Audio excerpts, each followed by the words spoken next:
Alright guys, we're back. Good morning. I got some coffee right here, just black coffee, a little bit of sugar. If I remember correctly, I think it's a Guatemalan bean, but I could be wrong. It's the wife made it, so we have a couple different choices, but if my taste buds are serving me right, I think it's the Guatemalan.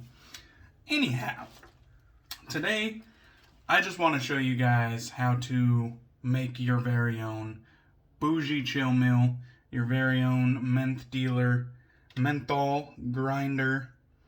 So this is mine. I got it off Amazon. I know about like 5 confirmed cases of people buying these and really enjoying them. So I got the idea from PAA, Phoenix Artisan Accoutrements.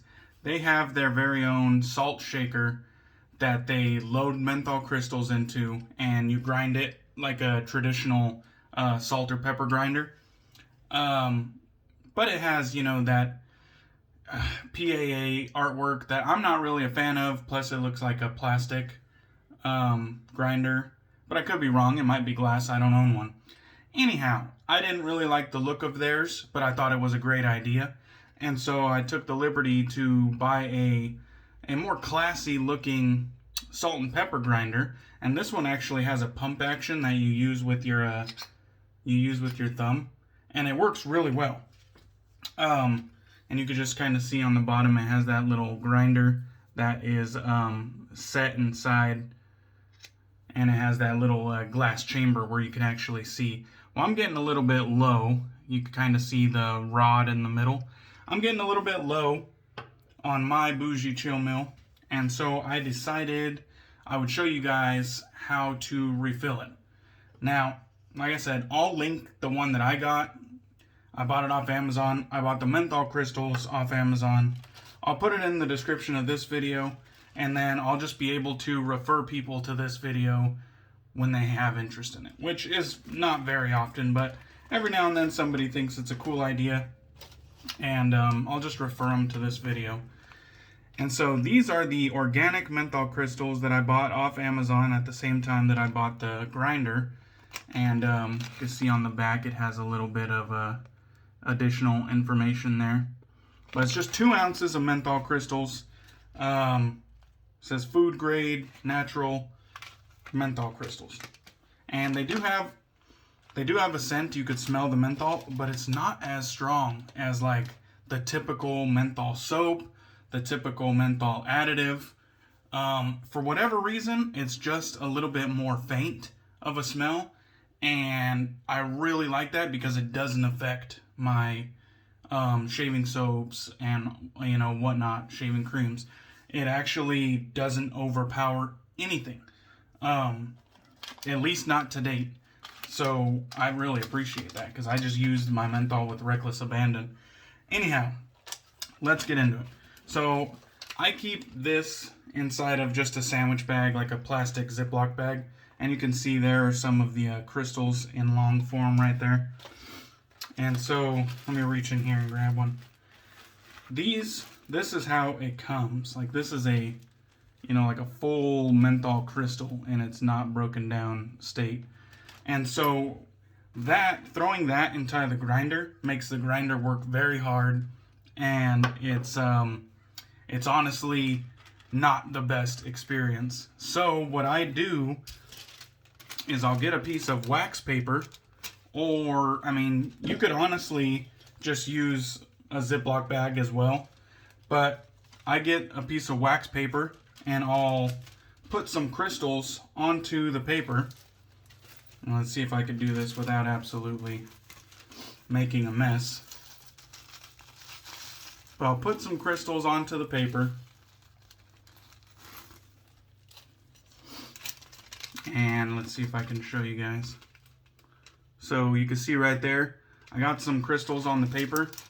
And then normally what I'd do is I would set it on a counter and then use something to smash it.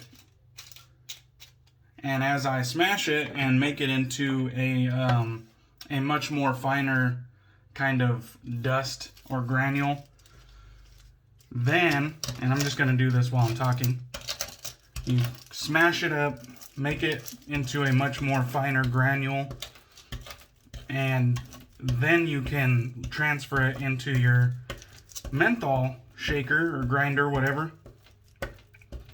and it lightens the load on the menthol grinder. So I have it all kind of ground up. We'll just take the top off, and there you can kind of see the chamber where all the menthol crystals go.